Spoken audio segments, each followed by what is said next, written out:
Hello tout le monde, place à la nouvelle deck tech sans plus attendre de mon commandant préféré, car oui, je suis quelqu'un de très original. Vous n'avez jamais vu cette deck tech nulle part ailleurs, c'est faux, puisqu'il s'agit d'Atraxa, la voix des Prétors, probablement l'un des decks, voire le deck le plus construit en EDH slash EDH multi de ces dernières années. Une carte hyper polyvalente, très forte de base, qui en plus a 4 couleurs et qui vous permet donc de naviguer dans la boîte à outils de Magic l'Assemblée avec grâce et aisance. Il ne lui manque que le rouge à cette Atraxa, puisque vous allez pouvoir payer un vert, un blanc, un bleu, un noir pour avoir une 4-4 Phyrexian Enjôleur qui a le vol, la vigilance, le contact mortel et le lien de vie.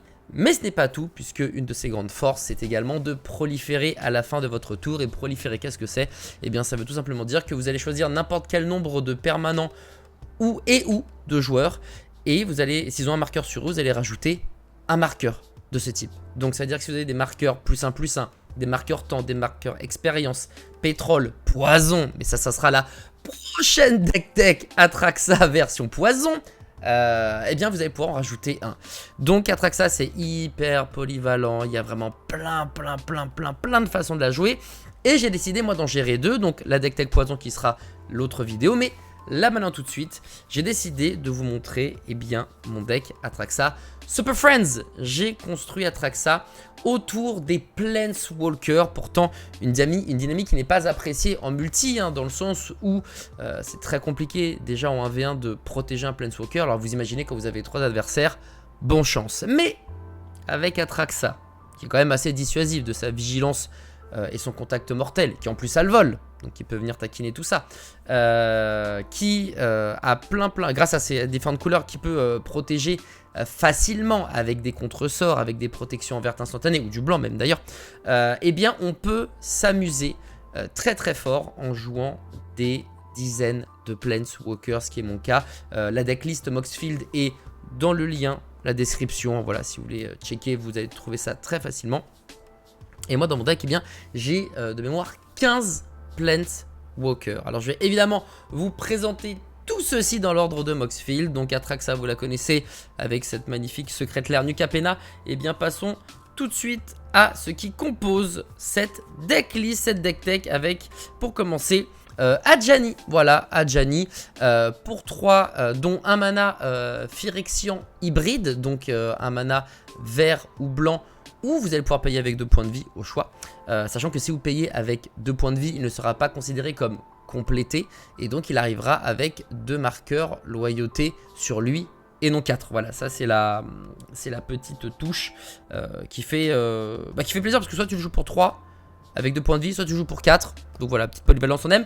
Alors je vais pas faire tout le texte de tous les Planeswalkers, parce que sinon la vidéo va durer à peu près 2 heures. Mais grosso modo ce qu'il fait, c'est qu'il te permet de prendre une créature ou un Planeswalker du dessus de la bibliothèque avec son +1. Il te permet de distribuer des marqueurs +1/+1 jusqu'à 3 créatures. Tu peux en mettre une.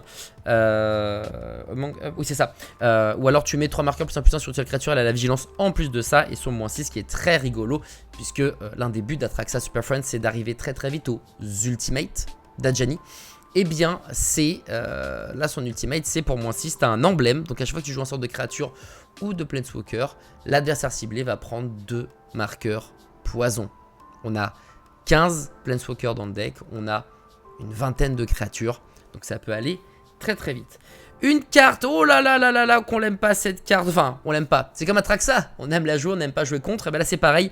Ashiok Dream Render, dans sa version chibi trop mignonne, et bien pour 3 avec du hybride Dimir, donc noir et bleu, ça a 5 marqueurs loyauté, et grosso modo, eh bien les adversaires ne peuvent pas chercher dans leur bibliothèque, donc tout ce qui est fetch, tuteur, déso, pas déso. Et son -1, l'adversaire ciblé va meuler 4 cartes, donc toujours très sympa, puisqu'en format singleton, si l'adversaire n'a pas de récursion, bah c'est 4 cartes qu'il ne reverra plus jamais. Donc mine de rien, la meule, c'est aussi du contrôle quelque part. Et en plus de ça, quand tu fais son -1, chaque adversaire exile leur cimetière. Évidemment, comme tu prolifères, on peut dire qu'à Ashiok, le -1, on s'en fiche. C'est comme s'il restait infiniment à 5, voire plus. Donc ça, c'est une carte qui est très puissante, mais qui va faire rager vos partenaires de jeu, bien évidemment. Elspeth, alors elle coûte 6 pour 4 marqueurs loyauté. Ce qui est bien, c'est que soit tu mets avec son +1 des soldats, pour protéger ton board. Soit son -3, c'est directement une Vrasse, puisque tu vas tuer toutes les créatures qui ont une force de 4 ou plus. Alors, ça nous arrange pas, parce qu'Atraxa, c'est une 4-4. Mais bon, à un moment, au grand mot, les grands remèdes. Et son -7, t'as un emblème, les créatures que tu contrôles gagnent plus de et le vol. Mais j'avoue ça, j'utilise un peu plus pour sa Vrasse qu'autre chose. Mais bon, c'est situationnel. Donc ça, ce qui est cool aussi avec les Planeswalkers, c'est qu'il y a pas mal de polyvalence. Jace, The Perfected Mind, lui aussi, vous le voyez, vous avez le choix de payer soit 2 points de vie, soit un mana bleu, donc de le jouer tour 3 ou tour 4, et donc compléter ou non. Et lui, il permet bien de bloquer une créature jusqu'à votre prochain tour, puisqu'il y a le -3, -0, donc on va dire que ça réduit pas mal les menaces si tu le joues tour 3. Le -2, tu fais meuler 3 cartes à un adversaire, et s'il a 20 cartes ou plus dans son cimetière, tu vas piocher 3 cartes, sinon t'en pioches qu'une seule. Mais grosso modo, en late game, c'est très intéressant, et en début de game, ça peut aussi faire le taf. Bon, son X par contre, je pense que tu le feras jamais, c'est pas trop le but. Quoique, si tu arrives à le faire grapper à 10, l'adversaire ciblé meule 30. Ouais, bon, grosso modo, je l'utilise plus pour un moteur de pioche que ça meule, mais bon, on ne sait jamais, sur malentendu, ça peut être une condition de victoire assez démoniaque. Jace, oh là, il est arrivé, il a décalé le bazar. Jace, le détisseur de secrets. Bon bah lui c'est la pioche, voilà, on va pas se mentir, la pioche c'est sympa. Et puis son emblème, à chaque fois qu'un adversaire lance son premier sort à chaque tour, tu contrecarres ce sort. Ça je l'ai fait plusieurs fois. C'est la rage, c'est le sel, c'est le seum. Jace ulti qui tout simplement est un véritable banger. Et pour 5 c'est un peu cher tout ça, mais bon, son ulti en vaut largement la chandelle. Le Jean vaut la chandelle comme on dit. Narset transcendante, 4 avec un blanc et un bleu. Elle a 6 marqueurs loyauté. Son +1, tu peux mettre une carte non créature non terrain dans ta main. Ensuite, tu vas pouvoir avoir le rebond sur un éphémère ou un rituel. Et son -9 qui est terrible. Son ulti qui est vraiment pareil, fait rager très fort. Vos adversaires, t'as un emblème, donc comme ça t'es tranquille. Vos adversaires ne peuvent pas lancer de sort non créature. Voilà, donc c'est-à-dire qu'il n'y a que des créatures qui peuvent jouer. Le reste, ça passe en dessous. Je joue contre un mono rouge, burst, burn, etc. Autant vous dire que quand Narset est arrivé, je crois qu'il m'a insulté sur plusieurs générations, avant et après. C'était assez énervé. L'autre Narset aussi qui est divinement connue et qui elle aussi est pas forcément appréciée, parce que très forte et handicapante évidemment. Pour 3, 1 mana générique de bleu et 5 marqueurs loyauté, chaque adversaire ne peut pas piocher plus d'une carte par tour. Et on sait qu'en commandant, les moteurs de pioche c'est primordial, genre honnêtement, plus j'avance en EDH multi, plus je fais des games, plus je me rends compte que quand j'ai pas de la pioche, je passe pas le même, c'est pas le même plaisir de jeu. Donc on sait très bien que piocher c'est la vie, et Narset t'empêche de faire ça. Donc attendez-vous à avoir des adversaires salés. Et son -2, en plus de ça, tu regardes les 4 cartes de la bibliothèque, tu révèles une carte non créature, non terrain, tu la mets dans ta main, elle reste par en dessous de la bibliothèque. Donc c'est de la pioche, de l'anti-pioche, tout ce qu'on aime. Le Sorin pour 6, dont un mana blanc et un mana noir, très Orzhov évidemment. 6 marqueurs loyauté, pareil, ça te permet de piocher en révélant, et chaque adversaire va perdre un nombre de points de vie égal au coût de mana de la carte. Donc ça c'est pas mal, parce que tu peux vraiment mettre des gros taquets et des cartes. Il y a pas mal de cartes à 5, 6 qui peuvent vraiment faire des gros bobos. Donc c'est cool. Le X blessure créature planeswalker, et son -9 que j'utilise jamais mais qui est sympa. Tu crées un nombre de vampires chevaliers avec le lien de vie 1-1 égal au nombre de points de vie le plus élevé parmi la troupe. Voilà, bon, je préfère son +1, son -X, mais bon, l'ulti est assez fabuleux. Tamiyo, bon bah Tamiyo ça te fait piocher. Ça engage un permanent, et son -7 est dévastateur, puisque tu vas piocher 3 cartes et tu as un emblème qui te dit tu peux lancer des sorts depuis ta main sans payer leur coup de mana. Voilà, Tamiyo c'est un ulti débile, c'est surpuissant, donc on aime évidemment. Il y en a un qu'on aime énormément puisqu'il est dans ce deck à plusieurs reprises. Il s'agit du roi du dieu Teferi, et évidemment Teferi qui a toujours... très souvent des Planeswalkers à la hauteur de son flow, un peu comme Jace finalement. Teferi, le héros de Dominaria, et comme c'est le héros de Dominaria, il fallait bien qu'il ait des pouvoirs sympathiques, des trucs de Zinzito, puisqu'il permet de piocher des tapés de mana, sous-entendu petit contre-sort toujours en place. Ça permet également de bounce un permanent sur la 3ème place du dessus de la bibliothèque de son propriétaire. D'ailleurs un permanent non terrain. Et son ulti, t'as un emblème. À chaque fois que tu pioches une carte, tu exiles un permanent ciblé qu'un adversaire contrôle. Donc son -8 en fait, tu pioches, ça exile. Tu pioches 2, ça exile 2. Tu pioches 7, ça exile. Bon bref, t'as compris le délire. C'est immensément puissant. Teferi, le maître du temps, quant à lui, te permet de, à chaque tour, jouer une de ses capacités si t'as les marqueurs loyauté nécessaires, comme un éphémère. Donc c'est très sympa, tu peux à tous les tours piocher un défaussé 1, tu peux passer une créature en phase et son -10, tu joues 2 tours supplémentaires après celui-ci. Est-ce qu'il est nécessaire d'aller plus loin? Bien évidemment que non. Un autre Teferi, Baby Teferi, bébé Teferi qui est là. Bon, lui c'est un coquinou aussi, hein, puisque voilà, tes adversaires ne peuvent pas jouer d'éphémères. Voilà, ils jouent des sorts uniquement comme s'ils pouvaient les jouer en rituel. Voilà, donc c'est très très rigolo. Ça bloque tout le monde, c'est magnifique. En plus de ça, toi par contre avec son +1, tu peux jouer des rituels comme s'ils avaient le flash. Donc des rituels à vitesse éphémère, c'est quand même chouette. Et sinon, le bounce traditionnel qui en plus de ça te fait piocher une carte. Le dernier Teferi qui sera dans ce deck, c'est celui qui ralentit le crépuscule. Alors vous savez, ou peut-être pas, mais moi je ne suis pas du tout un amateur de jeux combo, je déteste ça. Sachez que dans ce deck, il y en a un avec Teferi et la Pérégrine Dynamo qui te permet d'avoir point de vie infini, d'étape de tous les permanents de créatures, artefacts et land. Voilà, mais c'était pas prévu, mais elle est dedans, voilà, sachez-le. Teferi qui te permet d'étaper des choses, de gagner des points de vie ou au contraire d'en engager, qui te permet aussi de regarder le dessus de ta bibliothèque, de mettre une carte dans ta main, puis son -7. T'as un emblème qui est évidemment très stylé. Tu dégages tous les permanents que tu contrôles pendant l'étape de dégagement de chaque adversaire. Donc tu auras toujours tous tes manas et tous tes permanents, tes créatures, tes artefacts d'étape à chaque tour. Ça c'est chouette. Et en plus de ça, vous piochez une carte pendant l'étape de pioche de chaque adversaire. Donc tu piocheras à chaque tour. Donc c'est l'ulti, il est al dente. On a également ce petit bonhomme qui est l'avant-dernier Planeswalker de cette decklist, puisqu'il s'agit de Tevesh Zat, le trépas des imbéciles. Alors il a un nom pas agréable, rassurez-vous.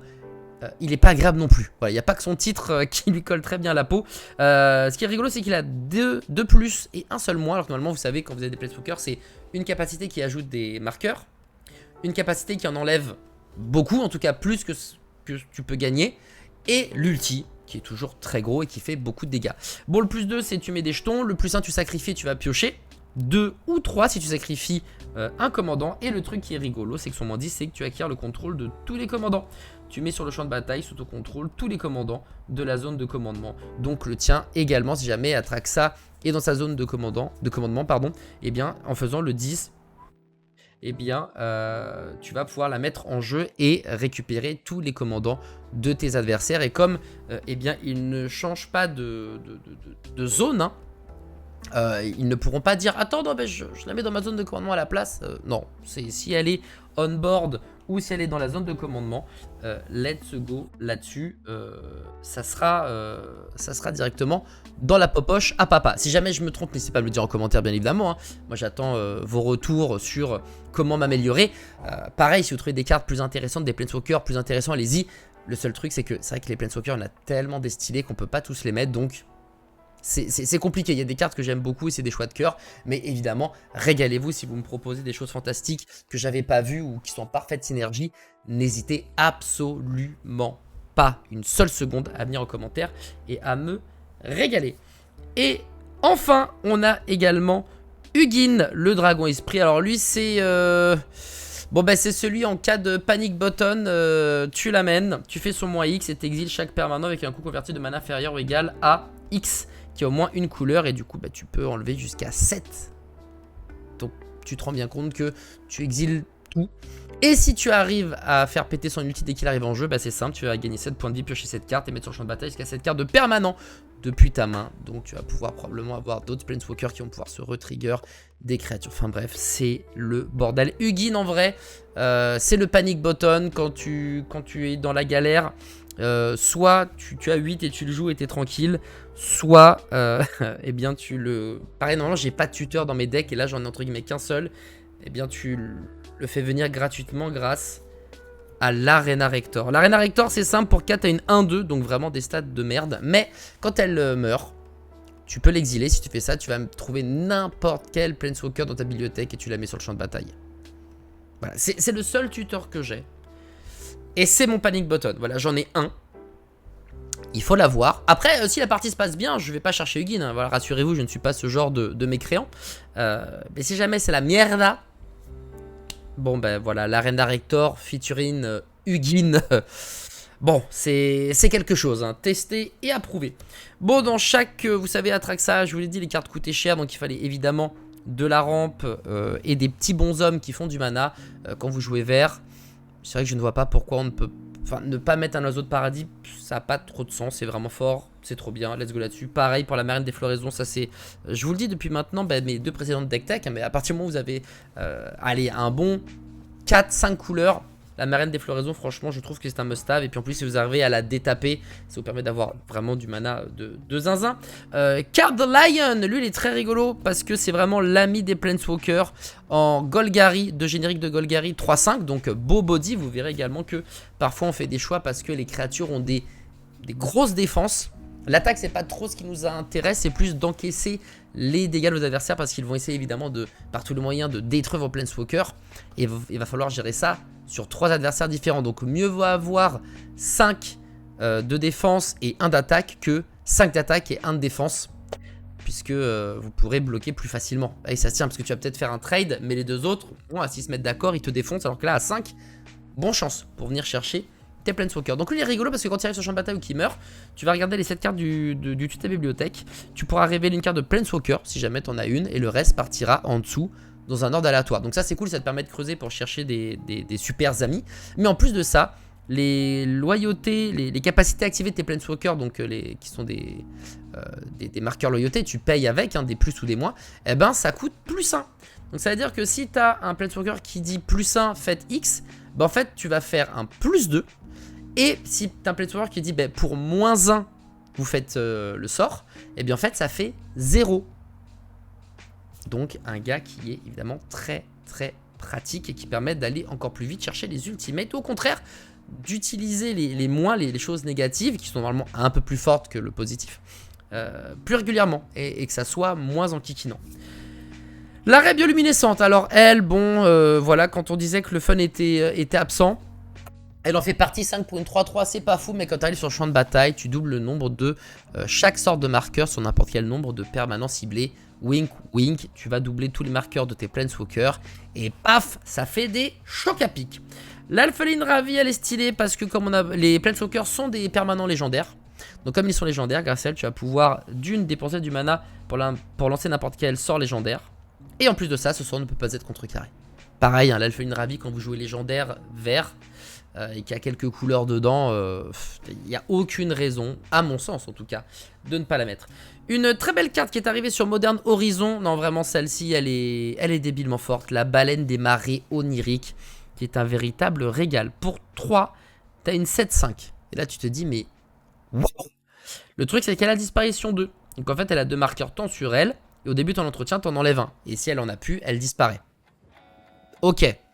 Bon, il faut bien un malus pour une 7-5. Mais le truc qui est stylé, c'est qu'à chaque fois qu'un joueur, nous y compris, lance son deuxième sort à chaque tour, on prolifère. Oh merde, bon, vous avez compris ce truc là, il reste cette vitam aeternam sur le terrain, une 7-5 pour body, pour défendre tes Planeswalkers, c'est magnifique. Et puis si t'en as assez, elle peut même partir à l'agression. Bref, la baleine des marées oniriques, si ça prolifère en bleu, il faut jouer ça. C'est beaucoup trop fort. Pareil, quand ça prolifère en vert, l'Evolution Sage, c'est vraiment un must-have. En plus de ça, nous, dans ce deck, vous le verrez plus tard, mais on joue les Defetch. Donc lui, il dit à chaque fois qu'un terrain arrive sur le champ de bataille, on prolifère. Donc voilà, c'est... T'as capté, c'est trop fort. Enfin, c'est trop fort. C'est dans la synergie du deck, donc on adore. Un moteur de pioche à ne pas sous-estimer. Ezuri, le pisteur de sphère pour 4 en Simic. Tu as une 3-3, ce qui est pas ouf, mais bon, c'est quand même là. Quand tu arrives sur le champ de bataille, tu peux payer 3 de plus. Donc là, tu payes en tout 7. Et si tu fais ça, tu vas proliférer 2 fois. Donc en late game, ça peut être intéressant. En début de game, jouez la 4. Direct, vous prenez pas la tête parce qu'à chaque fois que vous proliférez, vous piochez une carte. Donc c'est pas grave de se dire non, je vais attendre d'avoir les 3 mana. Non, tu la joues tour 4. Atraxa, si elle arrive au tour d'avant ou si elle était déjà là avant, bah à la fin du tour elle prolifère. Donc tu piocheras une carte. Dans le jeu, il y a plein de façons de proliférer. Vous l'avez vu avec du landfall. J'ai des cartes aussi d'éphémères de rituel qui le permettent. Bref, proliférer. Jouer ça tour 4. Ça vous fera un très beau moteur de pioche. Le fanatique de Ronas. Alors lui, c'était soit le Lotus Cobra parce que les 10 fetch, soit je tentais le fanatique de Ronas. Et en vrai, j'ai pris le fanatique pour 2 raisons. Parce que un 4. Et je vous l'ai dit, nous on veut protéger les Planeswalkers et tour 2, avoir une créature qui a 4 de défense, c'est excellentissime. En plus de ça, Atraxa est de force, à force 4. Et ça tombe bien parce que le fanatique de Ronas, si jamais on possède une créature qui a une force supérieure ou égale à 4, eh bien il va s'engager pour 4 mana verts et non 1. Faut pas vous le cacher, ce deck a quand même une courbe de mana assez élevée, donc avoir 4 mana verts, ce n'est jamais gâché. Et en plus de ça, il a une récursion à 2 génériques et 2 verts. Tu exileras le fanatique, mais tu vas faire un jeton qui est une copie de ce fanatique, sauf que c'est un zombie serpent druide qui est en plus de ça une 4-4. Donc c'est à dire qu'il pourra s'engager même s'il n'y a pas Traxa ou une... Voilà. De lui-même il a 4, donc de lui-même il offrira 4 mana. Donc le fanatique de Ronas, c'est polyvalence, c'est entre guillemets plus de mana que le Cobra, mais c'est surtout de la défense. Donc voilà, je voulais le tester et en fait pas déçu parce qu'il m'a servi de très nombreuses fois. Pareil pour proliférer, rien de tel que d'avoir une canaliseuse de flux. Pour 3 t'as une 2-2, à chaque fois que tu lances un sort non créature tu prolifères. Parfait. Ça rentre parfaitement dans le jeu, c'est terrible. Alors lui, alors Kétis, on parlait de ramp, c'était je crois Younes qui en parlait également, il n'y a pas si longtemps que ça, enfin ça dépend quand vous regardez la vidéo, mais pour ramper, on pense toujours aux rituels qui vont chercher dans la bibliothèque, un terrain que tu mets en jeu, aux elfes de la Noire, aux oiseaux de paradis, aux fameux dorks, voilà. Mais il y a plein de manières détournées aussi, qui sont tout aussi puissantes et qu'on peut-être utilise moins, eh bien c'est le fait d'avoir des sorts, peu importe la couleur, etc., qui coûtent juste un générique de moins lancé tout le temps. Et Kétis, c'est littéralement un choix de roi, puisque pour 3 déjà, tu as une 3-4. Bon, déjà. Les sorts légendaires que vous lancez coûtent 1 de moins lancé, donc les Planeswalkers, 1 de moins, créatures légendaires, 1 de moins, j'ai l'enchantement légendaire, enfin, tout ce qui est légendaire, 1 de moins, c'est magnifique. Et, parce que sinon c'est pas assez fort, évidemment, faisons quelque chose en plus pour lui. Exilez 2 cartes légendaires de votre cimetière. Jusqu'à la fin du tour, chaque carte légendaire de votre cimetière acquiert, vous pouvez jouer cette carte depuis votre cimetière. Donc de la récursion pour toutes les cartes légendaires du cimetière. Donc imaginons que le début de game se passe pas très bien ou le mid game, c'est pas ça. Vos Planeswalkers tombent souvent, ils sont dans le cimetière, vous en dégagez 2 et vous pouvez jouer n'importe quelle carte de légendaire en payant leur coût de mana. Simplement. Kétis, c'est trop fort. Kétis, c'est pour moi vraiment un must-have. Pour même tous les decks légendaires qui vont jouer ces 3 couleurs, blanc, vert et noir, c'est un must-have. Autre must-have, uniquement si vous jouez Planeswalker en revanche, le garde-foi Onake, 2 pour une 0-4, donc encore une fois gros body, une sorte de propagande des familles, puisque les créatures ne peuvent pas attaquer les Planeswalkers que vous contrôlez, à moins que leur contrôleur ne paye 1 pour chaque créature qui contrôle et qui attaque un Planeswalker que vous contrôlez. Alors oui, c'est pas 2, mais ça peut très vite malgré tout être enquiquinant, surtout en début de game. Et en plus de ça, s'il est dans le cimetière, tu vas pouvoir payer 6, l'exiler, et tu vas renvoyer sur le champ de bataille une carte de Planeswalker ciblée depuis votre cimetière. Donc ça te permet à la fois de défendre fortement tes Planeswalkers en début de game, de par le coup supplémentaire et son gros body. Et en plus de ça, s'il tombe au combat, et bien pour 6, tu vas pouvoir ramener un Planeswalker en jeu depuis le cimetière. Non, vraiment, le gardien Onake, il est super fort. La doublure d'étincelle, alors ça, c'est... En vrai, en bleu, la doublure d'étincelle, c'est fort parce que ça te permet de faire en sorte qu'il arrive comme une copie d'une créature d'un Planeswalker que tu contrôles, sauf qu'il squeeze la règle des légendes. Si c'est une créature, elle a un marqueur +1/+1, vous imaginez bien que... Moi, j'adore faire ça avec Atraxa, comme ça, j'ai 2 Atraxa sur le board, une 4-4, une 5-5, double prolifération à la fin du tour. Ou alors sur un Planeswalker hyper fort, qui arrive avec un marqueur +1/+1 supplémentaire. Vraiment, doublure d'étincelle, je pense c'est un classico-classique. Et même si j'essaye de l'enlever de mes decks bleus pour pas l'avoir partout, là je me suis dit, comme en plus il copie les Planeswalkers, il fallait l'avoir. Autre manière de payer ses sorts moins cher grâce à Sten, le partisan paranoïaque. Alors il est moins permissif que Kétis, mais je trouve qu'il est tout aussi fort, puisque pour 2 en Azorius, t'as une 2/2. Ok. Quand tu arrives sur le champ de bataille, tu choisis un type de carte autre que créature ou terrain. Et ces sorts coûtent 1 de moins à lancer. Donc la plupart du temps, tu choisis Planeswalker, bien évidemment. Mais selon là où tu en es dans la game, surtout en début de game, tu peux te permettre plutôt d'axer sur rituel ou éphémère, selon si c'est compliqué ou pas, ou même artefact, même si on n'en a pas des masses. Mais bon, bah c'est super fort. Et en plus de ça, pour 3, tu vas l'exiler et tu le renvoies sur le champ de bataille sous le contrôle de son propriétaire. Donc ça veut dire que si tu payes 3, tu l'exiles, il revient et tu as le droit du coup de dire autre chose. Par exemple, au début de game, il te sert pour mettre, je sais pas moi, des artefacts. Voilà, des artefacts parce que t'en as 2-3 dans la main. Voilà, ça coûte un de moins à jouer. Et puis quand tu as le mana nécessaire, tu vas dire je bloque une créature. Ensuite, pouf, tu payes 3 pour l'exiler. Comme ça, tu fais ta phase de défense, tes yimb. Ça revient sous le contrôle de ton propriétaire. Et là, tu dis ah, bon, maintenant que j'ai 6 mana et qu'on est yimb et que j'ai des Planeswalkers dans ma main, je vais dire Planeswalker. Et là, ce sont tes Planeswalkers qui coûtent 1 de moins à lancer. Donc, tu as fait un blocage gratuit, gratuit pour 3 mana.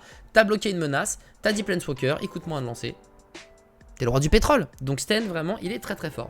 Le fameux comboteur des ténèbres. Les amis, ne faites pas ça chez vous. Non, en fait, si vous aimez jouer combo, juste prévenez la table parce que ça peut être très frustrant de perdre lorsque vous n'avez pas dit. Jacadi a dit, j'ai gagné au combo. Voilà. La Dynamo Pèlerine, 3 pour une 1/5 célérité, gros body. Et si tu payes 1, copier une capacité activée ou déclenchée d'une autre source légendaire non commandant. Ça tombe bien, les Planeswalkers sont légendaires et lorsque vous utilisez les capacités de vos Planeswalkers, sachez que ce sont des capacités activées. Et tu peux choisir de nouvelles cibles pour cette copie. Donc voilà, la Dynamo Pèlerine, ça permet de, entre guillemets, pour 1 mana, faire 2 fois l'effet d'une capacité d'un Planeswalker. Double ulti, si vous voulez 2 emblèmes, let's go là-dessus. Uppez, mettez autant d'emblèmes que vous voulez à chaque fois. Bref, et si vous avez la doublure d'étincelle et que vous copiez la Dynamo Pèlerine, vous pouvez faire plusieurs triggers de copie aussi. Enfin bref, ça peut très très vite être le bordel. Alors lui, lui en vrai, il me fait juste rire. Je sais pas si vraiment il a sa place, mais je le trouve trop fort, Toxrill. Parce que Toxrill, pour 7, t'as une 7/7, donc déjà t'es pas mal. Au début de chaque étape de fin, tu mets un marqueur bout sur chaque créature que vous ne contrôlez pas. Et ce qui est rigolo, c'est que les créatures qui ont des marqueurs bout, elles gagnent -1/-1. Évidemment, si tu prolifères, tu rajoutes un marqueur -1/-1. Et puis après, tu vas remettre une prolifération. Bon, bref, t'as compris. Et je vois qu'une créature que vous ne contrôlez pas avec un marqueur bout sur elle meurt, crée un jeton 1/1 noir limace. Et si tu payes 10 mire, tu sacrifies une limace, tu pioches une carte. Toxrill, c'est simple, s'il fait un tour de table, t'as rasé le board. Il n'y a pas besoin de se prendre la tête. S'il attraque ça sur le terrain, quand il arrive, fin du tour, déjà c'est -2/-2. Ensuite, l'étape de fin de l'adversaire à ta gauche, hop, et elle sera en montant -3. En face, -4/-4. À droite, -5/-5. -5/-5. Normalement, tu cleans le board de manière très très sale. Ça te fera autant de limaces en plus de ça que ce que tu as cleané. Donc tu pourras l'utiliser pour défendre, pour attaquer, pour piocher. Bref, Toxrill, il est vraiment très fort. Et enfin, parce qu'on ne... Je trouve aussi que ne pas mettre Vorinclex lorsque tu as de la prolifération, c'est un peu dommageable. Ce Vorinclex là, pour 6, c'est une 6/6 piétinement célérité. Donc déjà, on le respecte énormément, Vorinclex. Bon, là, il est cran Phyrexian. Bon, ça tombe bien, j'ai fait 3e langue Phyrexian quand j'étais plus jeune. Il dit tout simplement, dans les grandes lignes, que lorsque tu dois mettre un permanent sur tes permanents à toi, et je crois même joueur, tu doubles les permanents. Donc quand tu joues un Planeswalker qui est là sur le champ de bataille, tu vas doubler ses permanents. Ça c'est beau. Et par contre, vos adversaires, quand eux veulent mettre des marqueurs... Alors attends, ils doublent les marqueurs, ils doublent pas les permanents. Excusez-moi, peut-être ma langue a fourché. Ils doublent les marqueurs sur les permanents et peut-être même sur vous-même. Alors que lorsque ce sont vos adversaires qui veulent le faire, ils vont diviser ce nombre de marqueurs par 2, arrondi au supérieur. Donc ça veut dire que si jamais il y a un de vos adversaires qui aime bien jouer avec des marqueurs +1/+1, Vorinclex est sur la table. Ok, au début de son entretien, il peut mettre un marqueur +1/+1 sur une créature. Eh bien, il en mettra 0. Voilà. Parce que 1 divisé par 2, ça fait 0,5. Arrondi au supérieur, bah, ça fait la tête à Toto, quoi. Donc, il ne fait rien. Donc, il va falloir, pour un marqueur, en mettre 2. S'il met 3 marqueurs, il n'en mettra qu'un seul. S'il en met 4, il en mettra 2. S'il en met 5, eh bien, il n'en mettra que 2. Etc. etc. Donc, Vorinclex, c'est un boost terrible pour vous. C'est super fort. Et puis, c'est un frein pour les autres. Puis, une 6-6 pétinement célérité. C'est trop stylé. Bref. Donc ça, c'était pour la partie créature. Passons maintenant au rituel. Commandement d'austérité. Je sais bien que c'est pas la vrasse la plus stylée, mais ça permet de gérer artefacts et enchantements. Autant les créatures, bon c'est bien parce que tu décides où tu tires, quoi. Mais c'est cette polyvalence qui me fait plaisir. Je sais de mémoire que je n'ai pas forcément énormément de détruire artefacts ou enchantements. Donc le commandement d'austérité, c'est quand même assez balèze. Donc voilà, c'est là. Ça fait plaisir. Pour 2, parce que je vous ai dit que j'avais pas mal de sorts pour proliférer autre que des créatures ou des planeswalkers. Bah, le plan litigeux, c'est très simple. Tu vas d'abord proliférer, puis piocher une carte. Voilà. Drown in Icor, même délire, mais ça c'est pour de l'interaction. Tu vas mettre -4/-4 sur une créature ciblée, puis ensuite tu vas proliférer.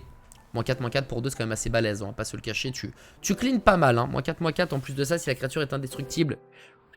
Pareil, ça passe à l'as, ton indestructibilité, on s'en fiche, ça dégage.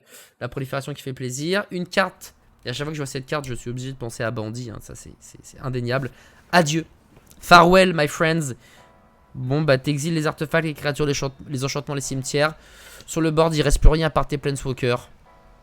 Play. Alors sachez que, contrairement aux decks compétitifs, car là, chaque fois, mes deck techs sont très multi, il n'y a que un contre-sort de mémoire. Alors que normalement, dans ce genre de deck, t'as 7 contre-sorts. Il n'y a que 3 ou 4 Vras. Pareil, dans ce genre de deck, il vaut mieux en prendre 5-6, histoire d'être pépouze. Et ils ont peu de créatures. Également, il y a énormément de tuteurs. Moi, il y a un tuteur, c'était l'Arena Rector. Donc vraiment, on est sur un deck qui effectivement est plutôt fort. Enfin, voilà, c'est vrai que j'ai fait une dizaine de parties là récemment. Bon, je crois que j'en ai gagné 5, 6, un truc comme ça. Donc on est sur des... Voilà. On est sur des stats un peu débiles. Mais j'ai pas non plus joué avec 20 000 decks différents. Voilà, il y avait peu d'aggro aussi. Donc moi, ça m'aide. Donc c'est compliqué de faire les maths. Mais en tout cas, c'est un deck qui a très bien marché quasiment tout le temps. Mais voilà, on est plus dans un côté fun, avec guillemets, que ultra compétitif.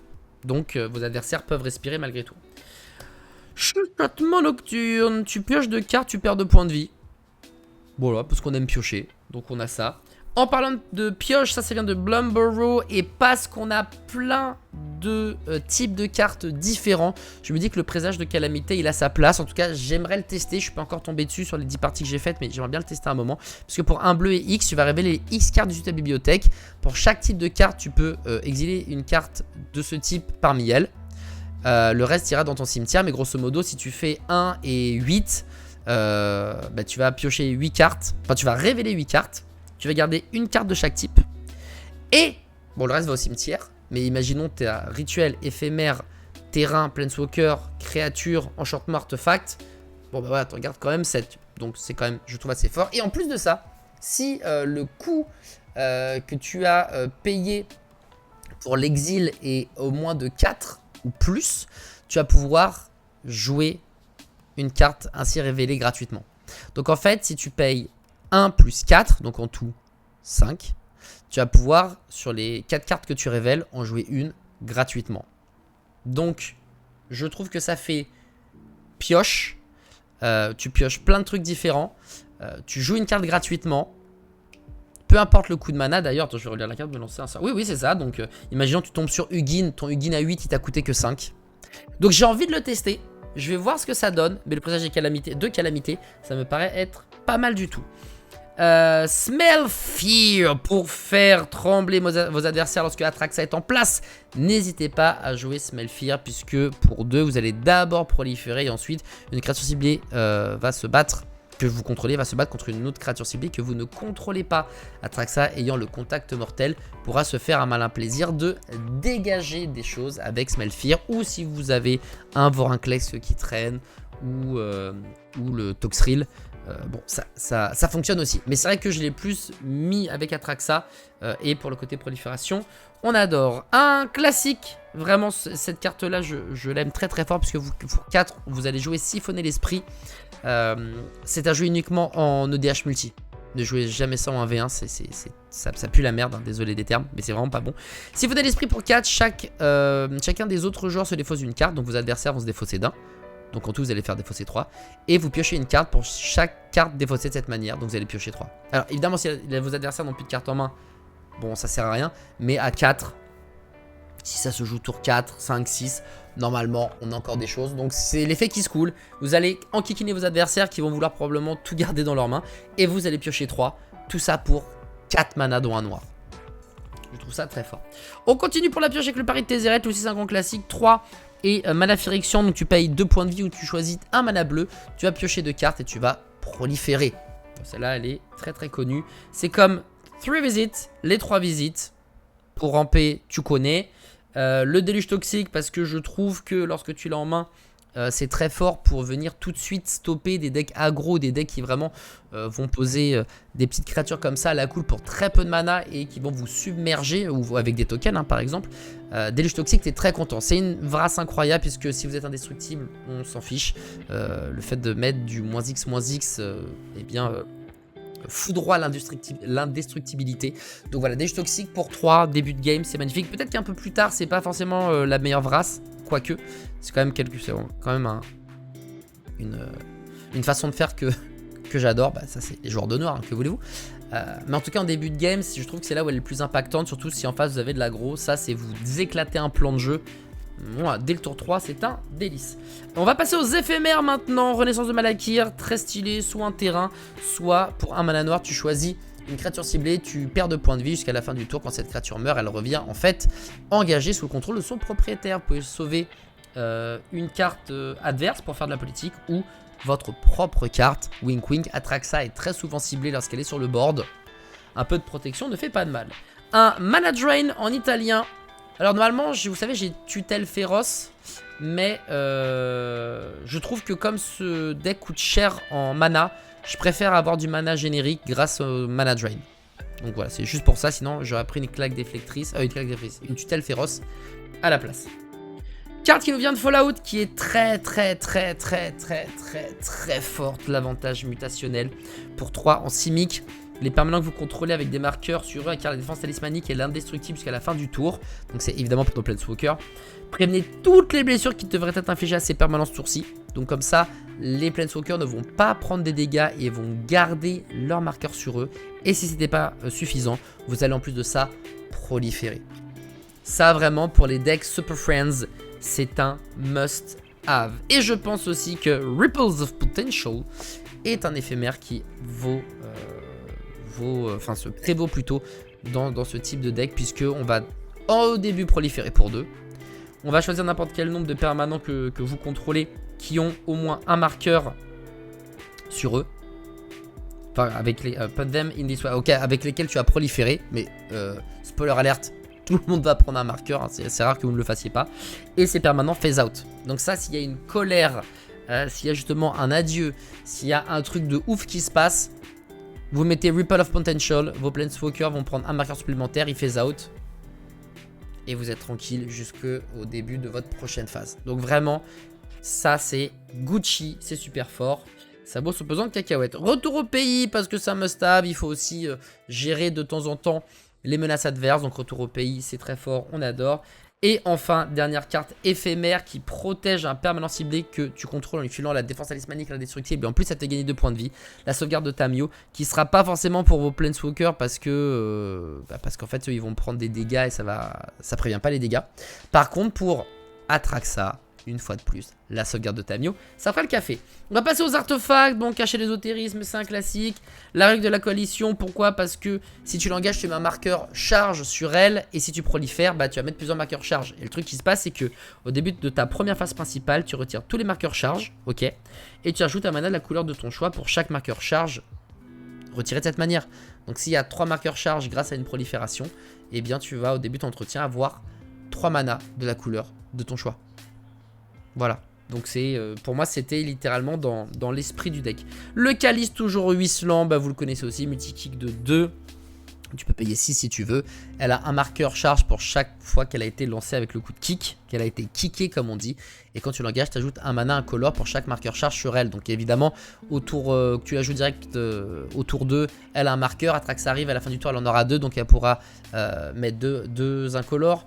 Ensuite, tu vas l'engager pour avoir un troisième marqueur. Au troisième marqueur, elle fera 3 marqueurs incolores, etc., etc. Donc très très vite, si c'est pas géré, le Calice, ça peut te payer toutes tes taxes d'Atraxa assez facilement. Puisque en plus, si Atraxa meurt, tu la rejoues avec le Calice, elle arrive à la fin du prolifère, elle gagne un marqueur. Donc déjà sur les 2 de taxes de commandant, tu as la moitié qui est payée par Atraxa en fin de tour. Donc le Calice, pareil, c'est un must-have. Le flambeau des sentinelles, dans le délire des mana rock à 3 mais qui sont utiles. Eh bien je pense qu'il a toute sa place, puisque pour 3 tu ajoutes un mana blanc, ok c'est embêtant. Mais sur lui il a 3 marqueurs loyauté. Donc quand il arrive sur le champ de bataille il a 3 marqueurs loyauté. À chaque fois qu'un planeswalker est sur le champ de bataille sous ton contrôle, s'il a des marqueurs tu peux lui en filer un. Et comme tu prolifères, bah en fait un planeswalker arrive, il en avait 3, il en a plus que 2. Atraxa prolifère, il en a un nouveau 3. Donc le flambeau des sentinelles, je pense que pareil c'est très smart de l'avoir dans ce deck. Et enfin dernier artefact neigeux qui est beaucoup trop drôle. L'anneau réplicateur. Donc pour 3, tu ajoutes un mana de la couleur de ton choix. Bon, ça c'est du classique. Mais au début de ton entretien, tu mets un marqueur nuit sur l'anneau réplicateur. Et si on a au moins 8, tu retires tous les marqueurs. Et tu crées 8 jetons d'artefacts neigeux appelés anneaux répliqués. Et l'anneau répliqué, qu'est-ce que ça fait? C'est 8 anneaux répliqués, qu'est-ce qu'ils font? Et bien quand tu l'engages, tu ajoutes un mana de la couleur de ton choix. Voilà, donc grâce à la prolifération, tu peux en 3 tours, on va dire, 4 tours, avoir 8 mana grâce aux anneaux réplicateurs, plus celui-ci, l'anneau répliqué, plus l'anneau réplicateur qui lui ne bouge pas. Si tu retires les marqueurs, mais tu ne le détruis pas. Quand ça arrive, c'est Noël, tu peux littéralement tout jouer. En parlant de Noël et de tout jouer, une carte qui est bourrine au début de game et qui ne sert à rien lorsque vous êtes au tour 12, il s'agit de la carte conforme à la prédiction. Cette carte-là, j'ai eu la chance de la jouer tour 2 grâce à un petit oiseau de paradis tour 1. Et puis bon, après la conforme à la prédiction. Cette carte est turbo broken et il faut la voir au début. Donc c'est pour ça, s'il y a une carte à virer, celle-ci peut être cut assez facilement finalement. Qu'est-ce qu'elle dit cette carte pour être à la fois aussi forte et aussi faible? Au début de votre entretien, mettez un marqueur temps conforme à la prédiction. Jusque là, tout va bien. Une fois par tour, donc une fois pendant votre tour et ceux de vos adversaires aussi. C'est trop fort. Vous pouvez payer 0 à la place du coup de mana d'un sort avec une valeur de mana inférieure ou égale à X que vous lancez, X étant le nombre de marqueurs temps sur conforme à la prédiction. T'as capté les crampés. Alors en revanche, ça ne paye pas les coûts de commandant. Si votre commandant est mort et qu'il y a une taxe à payer, il faut payer à part, en plus de conforme à la prédiction. Mais voilà, c'est trop fort. S'il y a des éphémères, il n'y a plus de mana, mais en fait, vous avez un éphémère qui coûte 3, comme par hasard. Conforme à la prédiction à 3 marqueurs temps, vous allez jouer gratuitement. Bref, c'est turbo broken, mais c'est vrai que ça s'essouffle malheureusement si elle est jouée voilà, en late game. Donc, une carte qui est facilement cuttable, comme je le disais, mais qui... pour le frisson de l'avoir dans ta main de départ, franchement, très puissant. L'ascendance des courtiers. Un enchantement qui est aussi très cool, puisqu'au début de l'étape de fin, tu mets un marqueur +1/+1 sur chaque créature que tu contrôles, un marqueur loyauté sur chaque planeswalker que tu contrôles. Pas la peine d'en dire plus, hein. Ça permet d'upgrader vos créatures, mais surtout vos planeswalkers. Ensuite, vous proliférez. Bref, ça ne s'arrête jamais. La saison dédoublement, ça aussi, hein, c'est une carte qu'il faut avoir, je pense, lorsque vous jouez avec du Super Friends, puisqu'elle dit si un effet devait créer au moins 2 jetons, bon ça on s'en fiche, c'est si un effet devait mettre au moins un marqueur sur un permanent que vous contrôlez, il met 2 fois ce nombre à la place. Alors la petite nuance qu'il faut bien capter, c'est que lorsque vous jouez depuis votre main, lorsque vous lancez votre Planeswalker et qu'il arrive sur le champ de bataille, ça va doubler les permanents, donc normalement c'est ultimate instantané. Par contre, lorsque vous payez la capacité activé de votre Planeswalker, ça ne double pas les marqueurs. Ça ne double que lorsqu'il y a un effet comme prolifération, comme lancer depuis la main. Mais lorsque vous payez avec votre Planeswalker de manière standard, il se passe rien. Anyway, c'est trop fort. Saison de dédoublement, c'est trop fort. Encore une fois, si je dis des bêtises, n'hésitez pas à me corriger en commentaire. Évidemment, gentiment, je vous fais confiance les amis, pour être plein de bienveillance, évidemment. Allez, les enchantements, petit aura qui va bien, tu le mets sur une créature en Planeswalker que tu contrôles pour seulement un mana noir. Et cette carte dit, quand la créature enchantée meurt ou est mise en exil, et ça fait toute la différence, le mise en exil, et bien tu la renvoies sur le champ de bataille sur ton contrôle.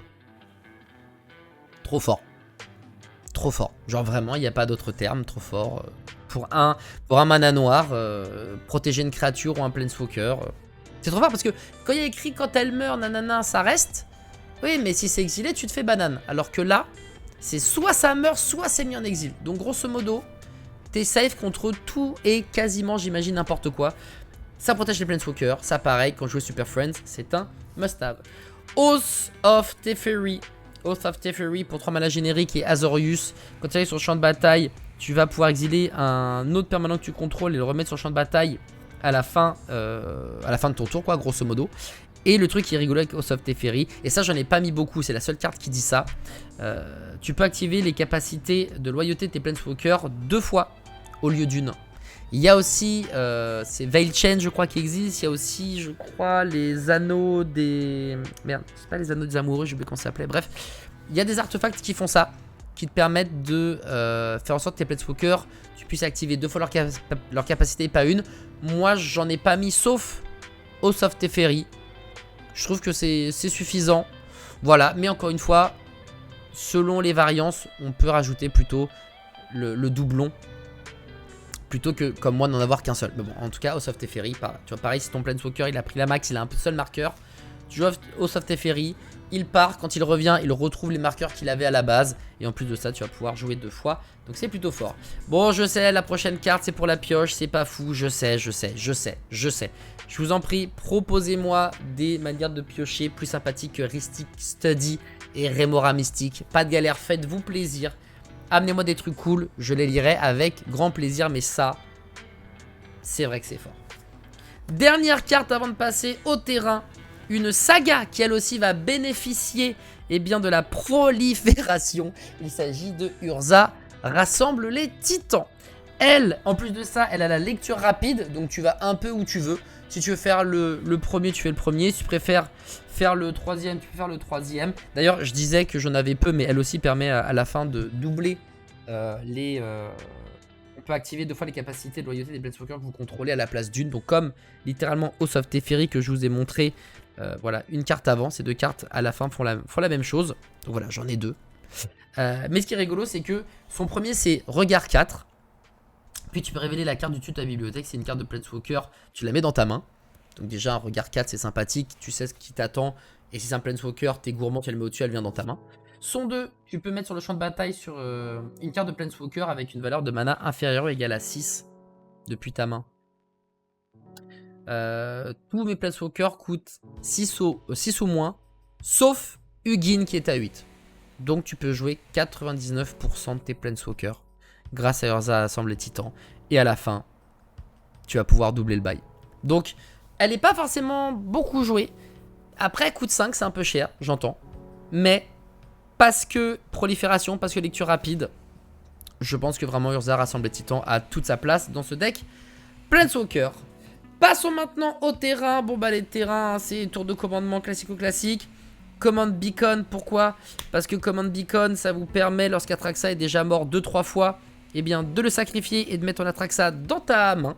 Donc voilà, comme ça, tu payes pas la taxe de commandement, tu la rejoues pour 4 à la cool, et c'est chouette. Donc Command Beacon, pour moi, c'est un must-have. L'Esplanade des Héros, c'est pareil. Comme tu joues des permanents légendaires, bah, il faut bien un peu que tu fixes ou que tu aies la possibilité de jouer le mana dont tu as besoin. Et en plus de ça, si tu payes 3 et que tu l'engages, tu l'exiles et tu files la défense talismanique et l'indestructible à une créature légendaire que tu contrôles. Donc pareil, ça permet de sauver Atraxa en cas de pépin. Otawara, parce qu'Otawara, c'est trop fort. Attends, faut que je les mette correctement. Je faisais n'importe quoi. Boseiju, parce que Boseiju, c'est trop fort. Reflecting Pool, voilà, pour faire le même mana qu'un land que tu contrôles pourrait produire. On a 2 Biland, mais que vous pouvez remplacer par d'autres cartes bien évidemment, en vert et bleu, donc en simic, et en célestien, blanc et vert. Un terrain de base de chaque couleur. Bon, en plus on était coquin, on a essayé de rester sur le Domi parce qu'on les trouve magnifiques et on embrasse très très fort Magali Villeneuve, hein, qui est vraiment une artiste phénoménale et qui vraiment nous propose à chaque fois des produits, des illustrations de qualité supérieure. Hop là. Un triome. Un seul triome, le triome d'Indata. Alors vous pouvez choisir un peu le triome que vous voulez. Je suis pas un grand fan des terrains qui arrivent sur le champ de bataille engagés. Mais bon, là, tu peux le fetch très facilement. Tu peux le recycler. Il n'y a pas de raison de ne pas le faire. J'ai 4 cartes de ce type-là qui arrivent en jeu dégagé. Qui contrôlent au moins 2 terrains. Pareil, ça c'est très fort en multi. Normalement, ça arrive jamais engagé, ça. Vraiment, ça arrive jamais engagé. On a pris le Célestnien. On a pris le Golgari. On a pris le Dimir. On a pris l'Orzhov. Et vous avez la même chose, mais dans sa version 2 adversaires ou plus. Voilà. Qui sont peut-être même plus intéressantes à mettre que 2 terrains ou plus. Et les sources rajeunissantes, j'ai pris le Simic. J'ai pris le Orzhov. Hop. J'ai pris le Azorius. Et j'ai pris le Golgari. C'est le stade des sous-bois. Si vous vous demandez, ah attends, j'arrive pas à lire, machin bidule, c'est normal. Je l'ai acheté en japonais. Et de mémoire, je crois que ça s'appelle le stade des sous-bois.